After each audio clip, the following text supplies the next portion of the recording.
Right from my childhood, I always loved the month of March because month of March heralded the end of the school and the beginning of the mango season, and no nonsense about education and going to school and all that stuff.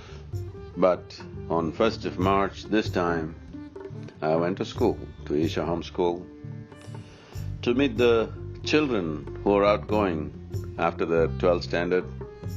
These children have grown up here with us, and I had to be there to spend at least a couple of hours with them.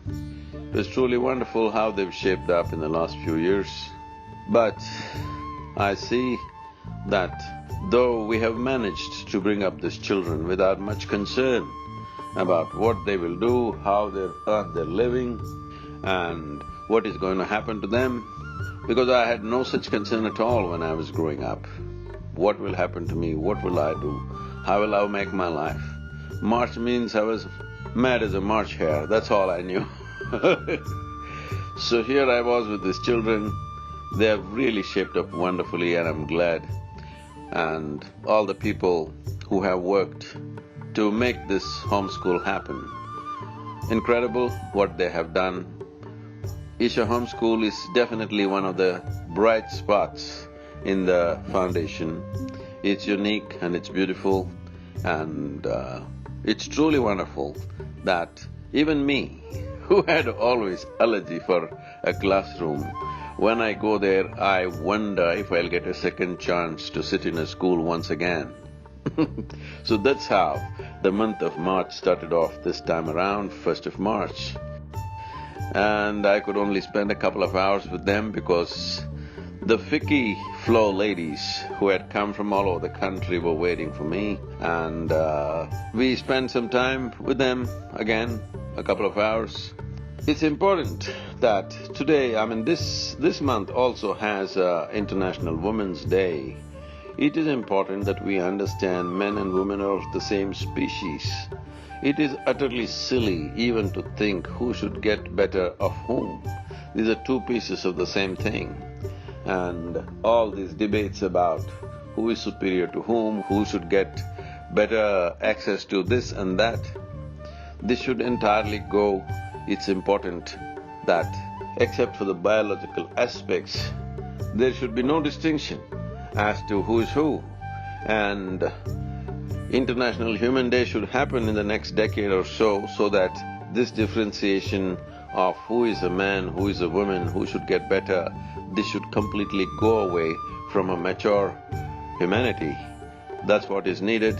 I hope we drive this world in that direction, though there are many impediments, many mindset blocks, but it is possible to change this with the right kind of education, with the right kind of attitude towards our own physical bodies. And the same night I left for Ooty, the Nilgiri mountains. This time we went there because the inner engineering teachers, it is their annual meet from 2nd to 4th. This time they all decided to go to Nilgiri mountains because it was also the 100th Guru Puja celebrations for Sadhguru Sri Brahma, and they wanted to be there in this absolutely incredible terrain and wonderful people who live there, these mountain people. So our teachers were all there, so I spent these 2 days, 2nd and 3rd, with them. And our teachers, most of them young people, even those who have been with us for over 15–20 years are just touching or crossing their 40s. And it is these young people who have created this movement on the ground level. And it's truly fantastic because the way they have been working, the dedication for their age, the maturity and the insight and the wisdom that they have displayed is truly phenomenal. And I wish I could spend much more time with our teachers because there is a lot more I could infuse into them. Unfortunately, the schedules and their schedules and my schedules, now it's a competition as who is busier than whom, that's all. Because of that, we barely get to meet once or twice a year. but it has been most wonderful spending this time in the blessed hills of Nilgiris, and we sat in this verdant forest. Come 5th March, we've been in Bangalore for various meetings, but particularly the board meeting of the Rally for Rivers. Apart from the existing board members, which is a scintillating group of people, we also added a very prominent name in the country, Sri Kiran Kumar, who's been heading the Indian Space Research Organization for the last few years, and he just retired, and gracefully he joined Rally for Rivers. We welcome his presence, and I'm sure there'll be incredible contributions that he can make to this movement. And Rally for Rivers is truly rolling on, and in any time soon the advisory from the central government and Niti Aayog will come to the states as to how to implement this, and it's very, very clear that this is doable. This transformation of revitalizing rivers also is going to revitalize the farmer's life, so we are not going to restrict ourselves to the riverine lands. It is going to spread across, and there are many aspects which will transform Indian agriculture and in turn the rural life in the country. I want to see that in the next 10 to 12 years' time, that this transformation happens if we show the necessary commitment and industry to make this happen. It is doable. It is not a question of money, but it's a question of human concern that which will bring about this possibility. And many things that need to happen in Mumbai. We are also meeting the forest minister and the concerned officials to put the first on-ground project for a large demo project for Rally for Rivers. The detailed project report has been prepared and that meeting is coming up today. But yesterday evening was an event with the International Advertisers Association. All the top media leaders were there, and Isha Foundation got an award as the Green Crusader of the Year, which is wonderful for all the volunteers who worked for this, the millions of volunteers, many of them faceless, nameless people that we are not able to connect as human beings, but as an energy that flows in this direction, as the power that moves this possibility. They've all been a part of it.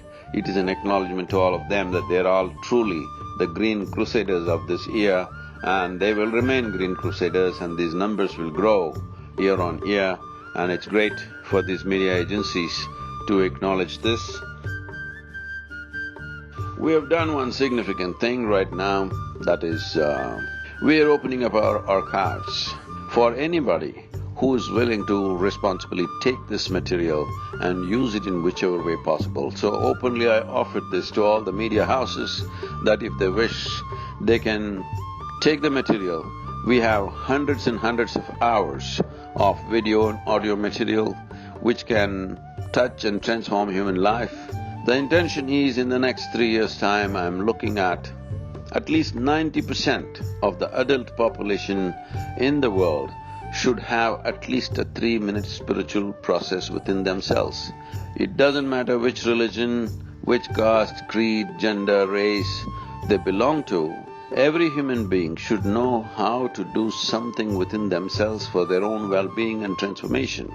So as a part of this, translations into 14 different languages and variety of activities happening in the foundation, but we have realized the amount of material we have, the amount of content we have, and to translate this, to absorb this, to edit this and put it in a right format. Our own volunteers have done a fabulous job till now, but I don't think we will be able to do it in a time frame. So free of cost this is being offered.